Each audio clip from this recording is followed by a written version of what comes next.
আপনাদের ভালোবাসায় সারা জীবন আবদ্ধ ছিলাম, সারা জীবন থাকতে চাই।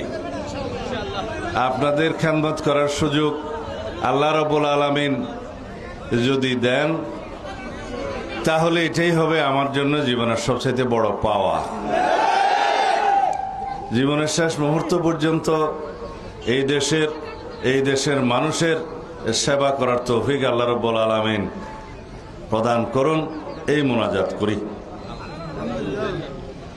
পেকুয়া উপজেলার আমার নির্বাচনী প্রচারণার শুরুতেই আমি এই জায়গায় দাঁড়িয়ে আপনাদের সাথে কথা বলে আজকে শুরু করছি। এখান থেকে যে শিলকালী হয়ে, বারোবাঁকিয়া হয়ে, টৈটং হয়ে, রাজাখালী হয়ে, তারপরে পেকুয়া, তারপরের দিন আমরা পেকুয়া, মংনামা, উজানটিয়া হয়ে 2 দিনে নির্বাচনের পুরাদমে কার্যক্রম যখন শুরু হবে, তখন ইনশাআল্লাহ আরো বিভিন্ন জায়গায় একদম ঘরে ঘরে যাওয়ার চেষ্টা করব, যতটুকু আল্লাহ তৌফিক দেয়। তার আগে আমার একটা অনুরোধ, আপনারা সবাইকে আমাদের পক্ষ থেকে, দানের শীষের পক্ষ থেকে, দেশনেত্রী বেগম খালেদা জিয়ার পক্ষ থেকে, আমাদের নেতা জনাব তারেক রহমানের পক্ষ থেকে একটি সালাম পৌঁছে দিবেন ঘরে ঘরে। দিবেন তো? সবাইকে দানের শীষের পক্ষে সালাম পৌঁছে দিবেন। আমার নেত্রী, দেশনেত্রী বেগম খালেদা জিয়ার সুস্থতার জন্য সবাইকে দোয়া করতে বলবেন। আমাদের নেতা জনাব তারেক রহমানের পক্ষ থেকে সবাইকে সালাম পৌঁছে দিবেন।